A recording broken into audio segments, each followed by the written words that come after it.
Welcome back to Centerline Designs, everyone. My name's Cole, and in the ongoing saga of our house lift, I got some big steel beams to build today. So I've got a couple hundred feet of W16 by 45 beams and a bunch of house lift timbers. We need to get all this stuff staged up outside of our shop next to all of our welders and get these things not only extended but laminated together. I like things that are overkill, so we're using beams that are way bigger than we need. Let's go take a look at those timbers. So I've been talking about this house lift for quite a while. We really want to lift this house about 3 or 4 feet in the air and put a basement under it. I've been shooting for this year, but I've been pretty overwhelmed and not too sure if it's going to happen, so I'm leaving it up in the air. I don't know. I'm just going to keep working towards it. That's all I can really do to make myself not stress out and feel too overwhelmed. But we have 300 5-foot 6x6 timbers. We're going to have to load some of these up using the new set of forks for our wheel loader, get them over to our staging area because we're going to need to build 3 cribs. 1 crib for where the joint's going to be, and then another crib on either end to support the 2 pieces of I-beam. Welding these things together is no joke, obviously. I mean, I'm not a certified welder. I have a very good idea of what I have to do and the way it needs to be. And we're going to have to take our time, square up joints. I'm actually going to do a complete test joint. It's going to be 100% penetration weld, welded from both sides. All the I-beams have to get beveled, notched out, welding runoff plates. I'm definitely treating it pretty serious. I need to kind of make up my own weld procedure, but I think it'll be pretty good. We'll get some of those hauled over there. Let's go take a look at this I-beam that we got to get also hauled up the hill. It's so nice. We got a jib boom to use to lift these around. We got forks for that wheel loader. Having the right tools definitely pays off. It's that time of year. It's super messy out. It's mucky. It's dried up a little bit down here, but you can see I have a couple lengths over here, and then I got a bunch more lengths over there. And this is a used beam. They tore down a department store in our town, going back quite a few years now, and I managed to get in there when they're tearing it all down, and I bought this beam for around $10 a foot, which I do believe even scrap price on that now is 2 or 3 times that. So I've made actually probably pretty good money on these beams, and we got to get all these hauled up there. I'm not exactly sure how I'm going to do that. I don't know if our jib boom is going to lift these at full extension. I may have to load 1 or 2 onto my flat deck, drive them up the hill, unload them, stage them off to the side of our driveway, and then I can, up there, it's open enough, lift them up, move them around, get them set up on the cribs. I don't really feel like working down in the dirt. There's enough work and welding that needs to go in this. I'm going to set it up at a nice height. And it's also going to be a little bit of a practice for me. I have a pretty good idea of the cribbing style I need to use. It was the cribbing style I used with a lifter several years ago when we lifted my sister's place, and he kind of showed me and described the technique. So I have slightly different jacks we're using. I got some knockoff Interpack 20-ton, I don't know what you call them, cylinder jack, whatever. But yeah, should be pretty good. I'm not even sure where to start here. I guess I just need to start doing something. As you can tell, these beams, they need some cleanup. I mean, they are cut out of a building, so there's extra plates got to be taken off. The ends have to get squared up.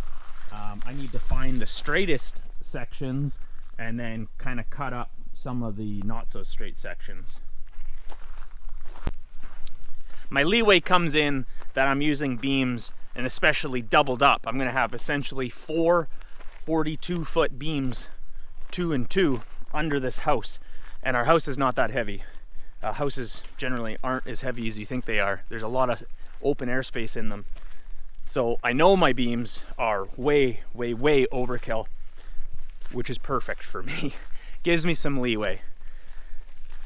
I might even build a bridge crane down the hill here with a second shipping container after we're done with these. Or I might just sell them off, get my money's worth. But I'm probably sure you are tired of me talking, so let's get some equipment fired up, move some of my other toys out of the way, and start staging these beams up. This is definitely going to be a bit of a broken video. I'm kind of doing this, on my time off or weekends. So it's going to be several days worth of videoing, but that's all right. I know you guys like long videos.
Very tempted to play a big game of Jenga.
Threw some blocking on the front of the tractor. Let's go for a ride down the hill, and while we have the forks on, I'm going to try and pick a couple of those first two beams up off the ground so I can get a sling around it, and then I'm going to try using that jib boom. That's kind of the whole purpose of making it, so I think it'll work. I did the math. Those are about 32 feet at 45 pounds a foot. That's like a 1,400 pound beam, and I know that our jib boom crane can definitely lift all that when it's in all the way.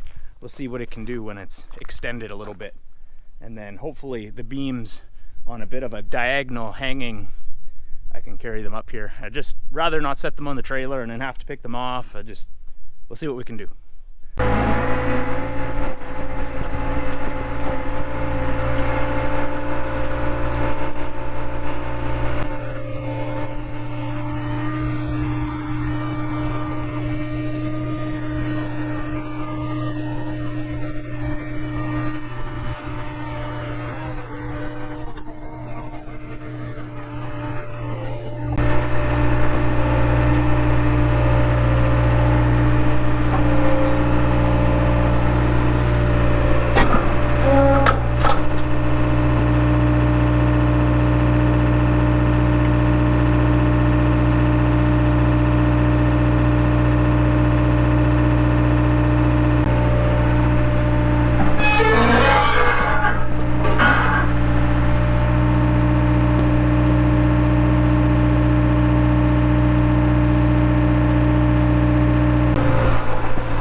guess that answers that question. I'd pick that up like nothing. Nice. Might just need a rope to tie it back to the boom there, just so it's not swinging all over the place. I think I got a sling in the tractor.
Two beams sitting here, I remembered, I'm trying to figure out, I had a plan with how these go together. Certain beams need to be cut in half and get spliced on the others and vice versa.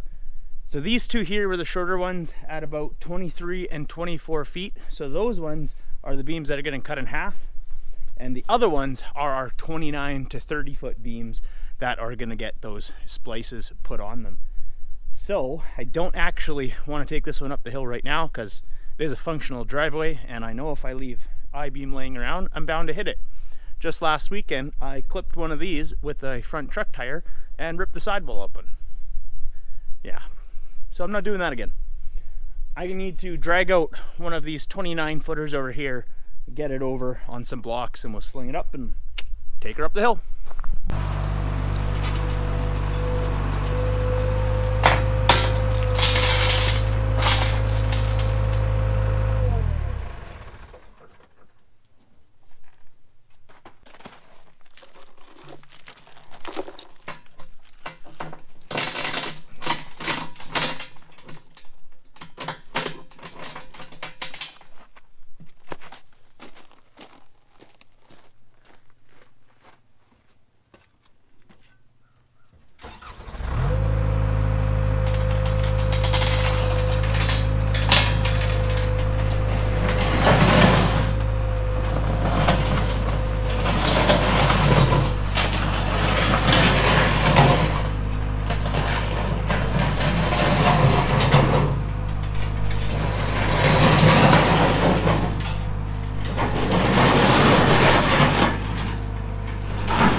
Well, sometimes you really don't know how things are going to turn out, but I am thoroughly impressed with how that worked. It handled even these 30-foot beams like nothing. I could go out maybe another pin position or two. The loader didn't feel unstable. I've heard this thing's rated for 3,000 pounds, but talking to other people that have a little experience with them say like it lifts way more than that. So even doubled up, it shouldn't struggle to lift these beams around. Although when they're doubled up, I don't think this jib boom will do it. I don't know. Couldn't ask for any better. I suppose the next step is start building some cribs. We'll get them up a couple courses. I'm going to do 3 cribs, one over the joint and then another crib on either end. Big thing with them is get them level and plumb, and it's a good little exercise for practicing for our house. Hopefully it happens this year. I said earlier it is. I'm on the fence or whether or not it will happen. There's a lot to do, and as I mentioned earlier, I really don't want this to stress me out so much that, yeah. So we'll see. Don't really know if we will get to lifting this house this year. I said we would. Unfortunately, that might be a promise that gets broken, but the goal is we just keep working towards it. There's a lot of things to do. Probably should have happened last year, but for personal reasons, a lot of things didn't. That's okay. Forward progress, right? Forward progress. Let's get some cribs built.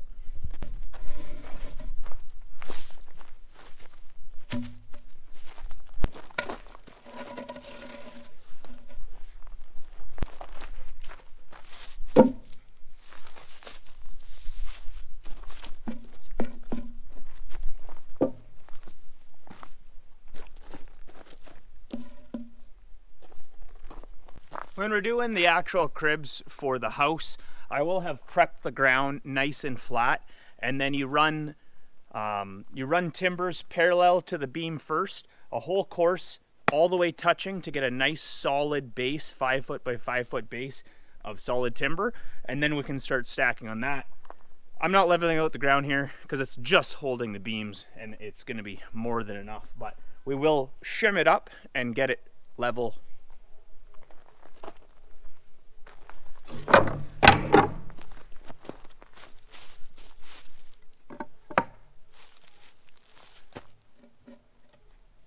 I'm changing my mind a bit here.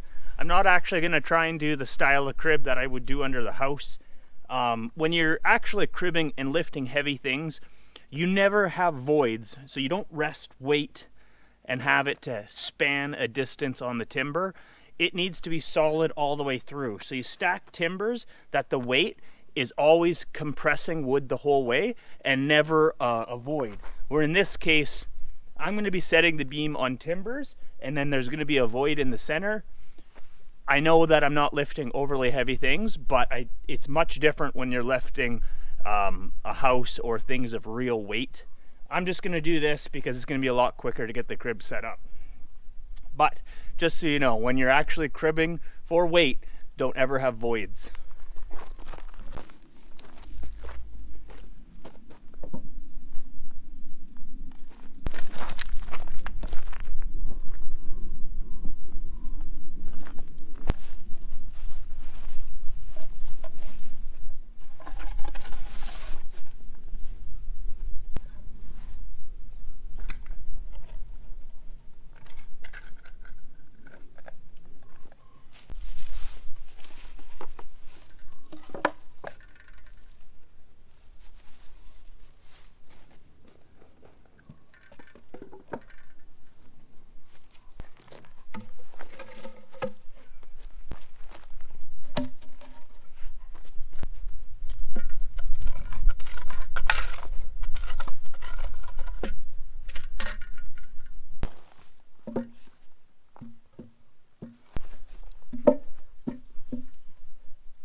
Well, it was time to just turn the camera off there. I don't think it's all too exciting, and I'm kind of just making it up as I go. So yeah, a little bit of back and forth, but we got 3 cribs They're not really level to one another, but they're kind of lined up. There's naturally a slope here because of the driveway. I'm not really worried about level at this point. What we'll do is we'll probably set a string line or a tight wire, and we'll check that the beam is straight. For the fabricating I need to do, if it's slightly out of level while doing it, that's not really going to be a huge problem. Straight is what we want. Straight that way and straight that way. So now I gotta go get my wife out of the house again and tie a tag leg on here, and let's set this 30-foot beam in place, and then we'll set the shorter one over here, and maybe I'll even start laying it out. I don't know.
Camera battery died on me there, unfortunately, but we did get the second beam placed in.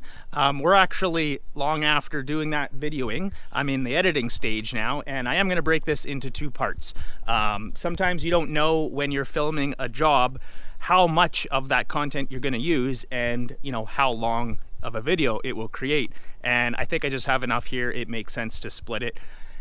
Half-an-hour videos are just that much easier for me to edit as well. The 1-hour ones, I don't know, it drags on and it feels exponentially longer. This is a sneak peek. This is actually beam number 2 that's getting prepped. It is prepped, but the rain didn't cooperate with me today, and I don't feel like welding in the rain. I'm in not that big of a rush, so I can wait for the nice weather. So I started editing instead. So this one's prepped, ready to go. We're giving you a sneak peek here, and this is a 41-foot completely spliced together. When that one's welded together, these two will then get stitch weld side by side. You're gonna see that in part 2 is gonna be a lot of the welding, prepping, laminating, and then staging the beams on the property for the actual lift. So I know this might not be the most engaging, entertaining content. The Snowcat build is definitely more interesting, but this is all work that needs to get done. And hey, we're using our Springer 3000, so it's never a bad day when we get to play with a wheel loader. Thanks for watching. We'll see you in the next one. Cheers.